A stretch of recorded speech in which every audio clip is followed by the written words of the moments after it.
Do you think we should be thinking of Al-Qaeda as a terrorist group? I know that there was a conference in January 2001 which you attended, at which you felt that bin Laden was better described as a religious warrior and should not actually be thought of as a terrorist. No, we said unless the evidence is brought out against him, then he is not a terrorist. It's wrong. And even 9/11's full evidence is still not emerged. It is still shrouded in mystery. And a lot of people have a lot of misgivings about that. And it's not only me. I think a lot of people in America would be thinking the same way. There are scientists, there are scholars who have written articles on it.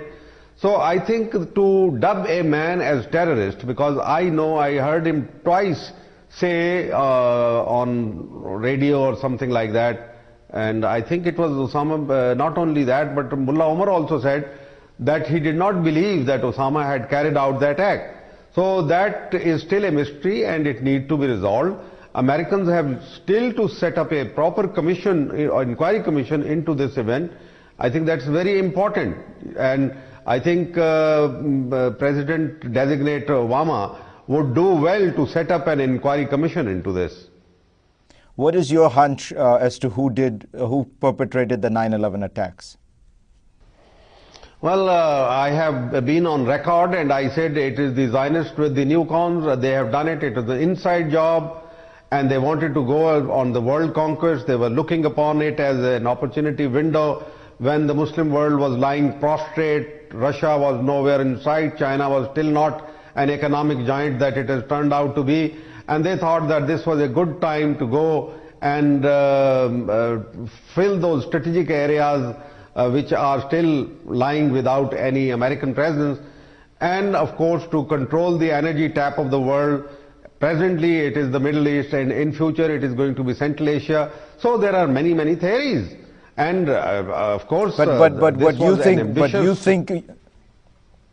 But you think who were That's what I also think. Who was at the heart of? Who do you think was at the heart of plotting 9/11?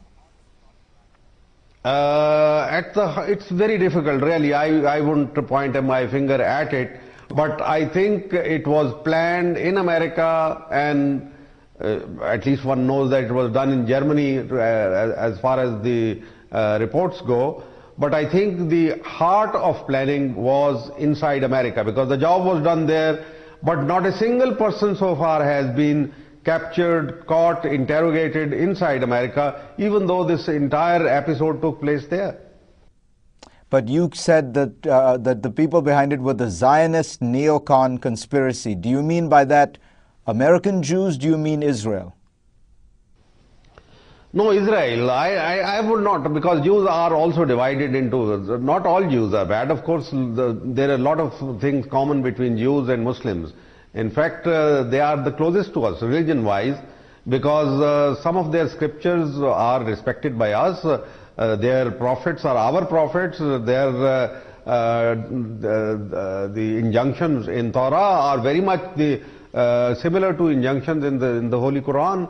So there are things which are very common, but there are those people who are very ambitious, who have certain agenda of their own, and I think they have turned the world upside down because of those ambitions or their fears.